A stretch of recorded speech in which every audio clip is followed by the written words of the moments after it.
Hi everybody, it's me, and yeah, time for another video, another big question, and this one is going to be a bit different because I'm going to start correlating one aspect versus the other one. This is something that I thought pretty much started thinking about last night, and then kind of like it clicked after I watched a research video this morning from a financial research video from Ray Dalio.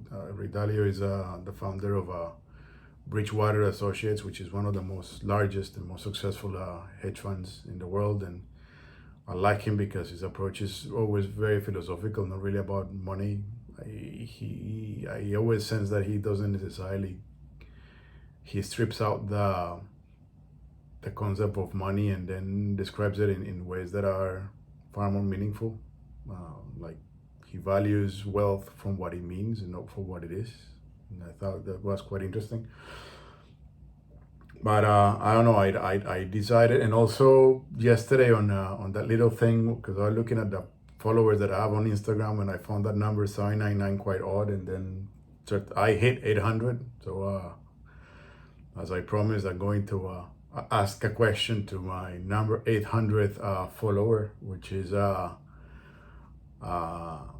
an account in Spain. They're quite open. It's called Art Collectors Spain, and is a platform that focuses on art collections based in Spain. And what they wanted to create is sort of like a platform for these collections to pretty much to have a dialogue. And I really want to ask, so my first question before I venture into today's topic is, I really want to ask perhaps, or any of you, like, what do you guys like about this? I do see that there's an audience, and I like that. And I have to say, I don't go by the standard metrics of Instagram, but for me, having 100 people listening and acting and questioning and communicating with me, it's important. For me, it's pretty substantial. 800 is an incredible amount of people. It's incredible amount of intelligence. So I have to say that I do find value on the followers and the interactions that I have with people. But I wonder, how you see it the other way around. Do you guys see value on what is done? Also because, and now this correlates to the topic because, as everybody knows, I'm leaving the financial markets, the banking world, after more than 20 years in banking. And I took advantage of, I'm gonna say if I should took advantage, but I saw an opportunity on a restructuring where due to that restructuring, there were some pieces moving, and they made me an offer that I found it not necessarily attractive relative to the potential that I have, especially with Divide by Zero. I always believe that I'm always on the belief that that time has more value than money in itself, and I see the potential of you taking that time on your own has far more value or wealth in the long run than a certain adjustment in salary. I know, and with all the respect with everybody that works for companies, but for me it was very clear that when you work at a corporation, you always trade time for money, and you really want to, and that limits your potential for productivity, because no matter how much you will produce, you're going to get the pay the same. And this is actually quite an interesting research that you can start doing about the work from home. But I'll leave it that for another discussion. But I have been looking into that quite intensely. That was part of my decision to eventually decide to opt for a life outside banking. And that decision, I want to ask you guys, I don't know, I want to hear your thoughts, because that had me thinking quite extensively. So first of all, so I decided to leave, and I took an opportunity for a restructuring, and luckily I'm usually quite organized in especially financially and through savings and many alternatives that I had. I had I now have the flexibility to be to take this risk, if you can call it that way, to develop this one. And I have sufficient financial solvency for a very long time. So I'm not necessarily stressed out on that sense, luckily, because I planned very well. I saw this coming and I decided to plan for that. So I don't call myself lucky. I call myself a very good planner. But of course, I'm still have, I don't know, 50 years to live. So 40 years to live. And so I still need to think what is going to happen next in the future. And certainly I like what I'm throwing to the collection is because I enjoy the productivity it gives me. And because I always believe and I attach that to Ray Dalio that success comes from not necessarily from or wealth generation come from is mostly associated from productivity or growth. Overall it's mostly associated with productivity rather than above all with productivity. The more that you produce, the more you get rewarded or compensated. And I think companies do know that very well. The salary structure is, even though the salary structures are fair, and I'm fair because they do organize corporations in a certain way. But that's the reason why shareholders and the people at the top get paid more, because they are big risk takers and they get paid for productivity rather than time. And that actually made me realize when I decided that the decision to take or venture fully into the collection and its all potential. And when I took the decision and when I left the financial world, I realized like how much freedom I had in the real sense, right? I'm pretty much free to do whatever I want.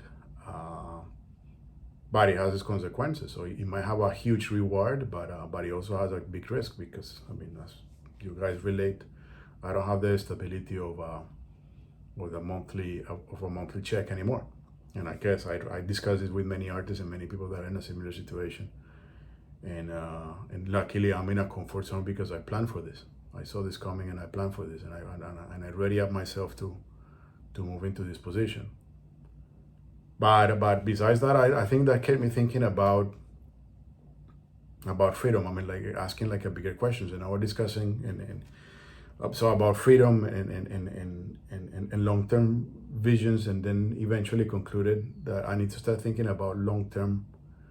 What is my end goal, like especially relative to the collection? What is important for the collection in the very long term? And recently, I think it was last week, I had a meeting slash I would call it more like an interview with an institution. They wanted to know what I was doing and especially like what is my long-term plan for the collection. And they asked me like, what is your end game, like in the very long run? And then I told them that I told them something that is indeed my belief. I perhaps because I have a background in banking, but I understand, or perhaps too simplistic, I don't know, happy to hear ideas, but I do understand there's some correlation that the art market, even the art world, the art market and the financial world have. Because, and listening to Ray Dalio is an incredible risk manager, financial risk manager.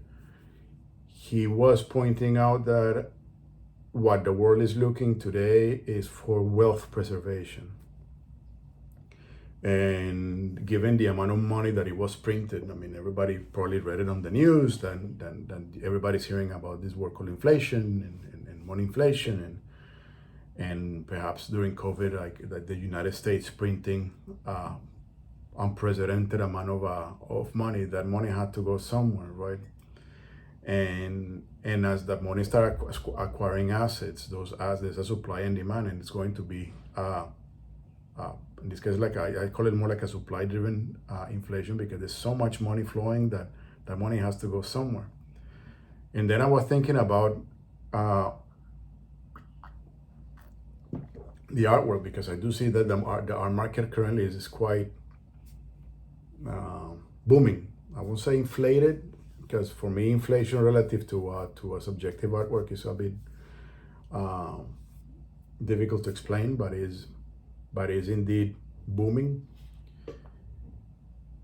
And I do sense that there are two factors that I'm looking, and because it's also related to a question that I get very often about. These are the reason I will never consider myself as an art advisor, because I mean, art extremely subjective, and I also realize that like the mass majority of people that I meet, especially when they want to invest in art or Bitcoin or pretty much on everything, what they look is just they want a quick return, a quick relative return to the base monetary value, which is normally a fiat currency, dollars or Hong Kong dollars or whatever.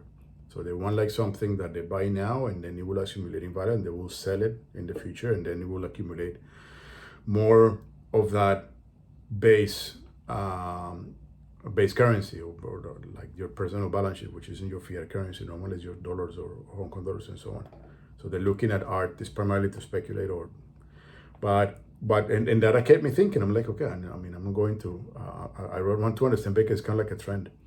And then I started looking into the past and so on, and I did realize that over time, and pretty much since the Medici, I guess, the Medici family in Italy, art has given the possibility to really truly preserve wealth.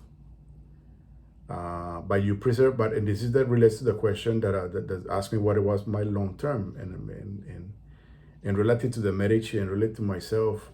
Art, you can actually preserve wealth not by the artwork in itself, but it's by your career or your provenance, that your art expressions have become so, your career or your techniques or your styles or anything have become so influential that they can transcend into different realms. So you take the works of surrealism that is just, you find it anywhere else, or Murakami Superflat that has influenced a total generation, and so on. You go from Picasso, the style, and so on. There are so many art movements that are of modernism, or that had influenced. I was recently listening to a video on Impressionism, and how it became like the staple, especially for like, especially on publishing, that there's a lot of publications that they rely on impressionist concepts to decorate, or to present the books and the printings and so on. So transcendence is something that I do see, like greater books, by literature, like the greatest books are those ones that are extremely transcendent, that you take books like the Communist Manifesto or the Bible, or everything of Dostoevsky. I mean, there's a work that has influenced so many people, that have actually reshaped culture, that have great transcendence.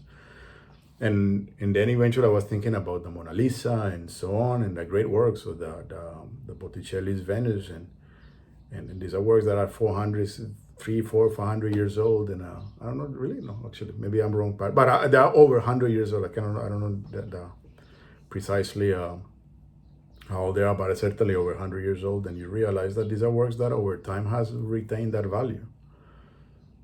And they have retained their value. And I think the Mona Lisa, if you're narrowed down to the Mona Lisa has retained their value, not because it's the Mona Lisa, it's because you have someone behind a person of an incredible career, Da Vinci, that it was so influential on so many levels, that obviously its opus magnus gives that representation, and people will actually continue to value that work is primarily as the representation of a great mind.